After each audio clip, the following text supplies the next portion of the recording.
به نام خدا. افسانه قوهای وحشی.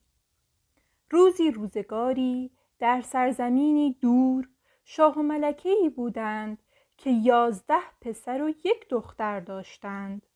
این خانواده زندگی خوش و راحتی داشتند. بچه‌ها در ناز و نعمت زندگی می‌کردند.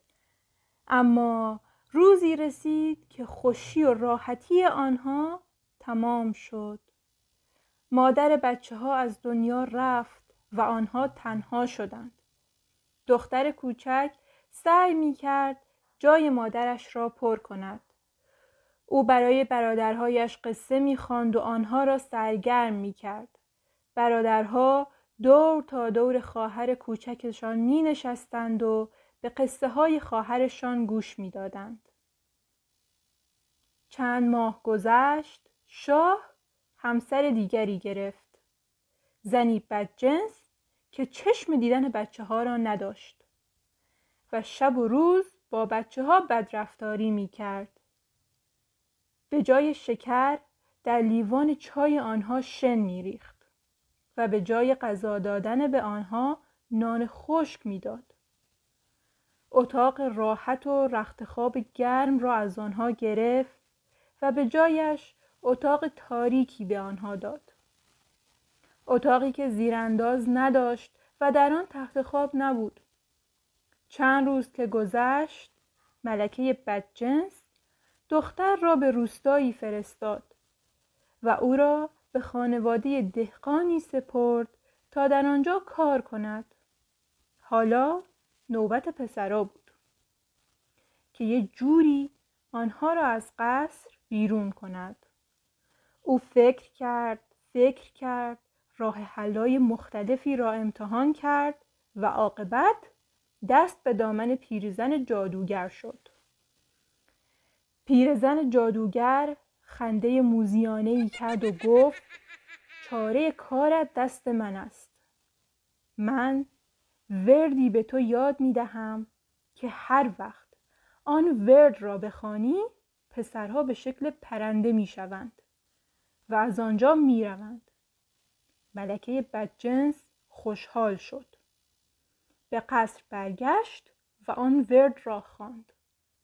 پسرها به شکل قوهای سفیدی پرواز کردند و رفتند. مدتی گذشت و شاهزاده خانم عاقبت از سرنوشت برادرهایش باخبر شد.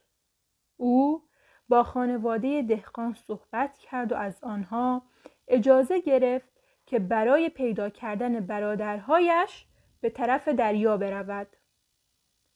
اما دریا آن طرف جنگل بود و او مجبور بود از جنگل بگذرد.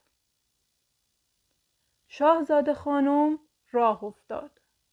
چندین شب و روز در جنگل راه رفت تا اینکه پاهایش زخمی شد. یک روز او در جنگل به پیرزنی رسید که سبد میوه‌ای در دست داشت. پیرزن با دیدن شاهزاده خانم دلش سوخت و مقداری میوه به او داد و بعد راه دریا را به او نشان داد. شاهزاده خانم از پیرزن خداحافظی کرد و رفت تا به دریا رسید.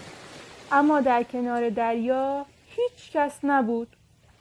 دختر خسته و کوفته کنار دریا نشست و ناگهان چشمش به 11 پر سفید قو افتاد.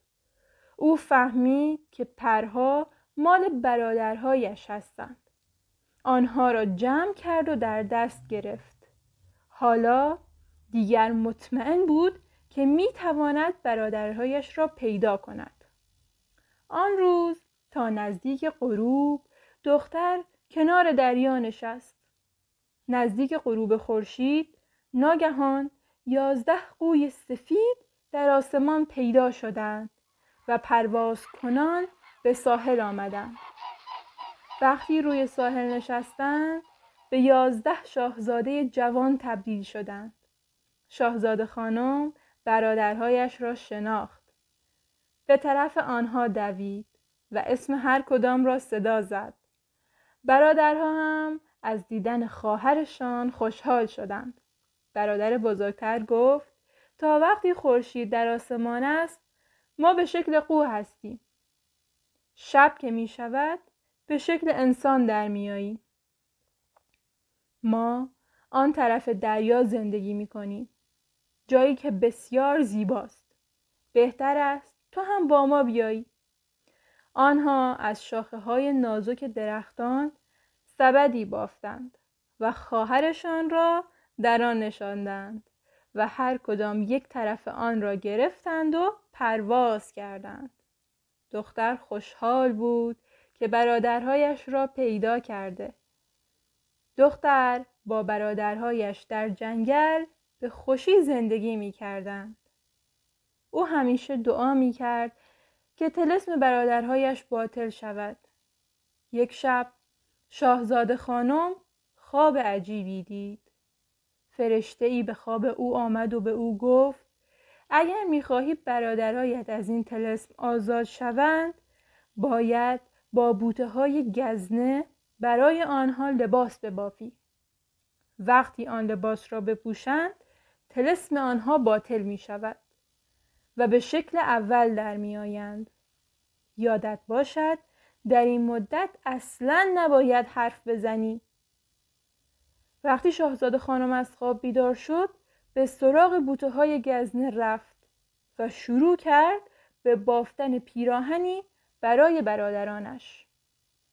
اما بوته‌های گزنه تیغ‌های زیادی داشتند و دست شاهزاده خانم را پر از زخم می‌کردند. شاهزاده خانم شب و روز کار می‌کرد و با بوته‌های گزنه لباس می‌بافت. او هیچ حرفی نمی‌زد و برادرایش از این مسئله تعجب کرده بودند. روزی از روزها اتفاق بدی افتاد.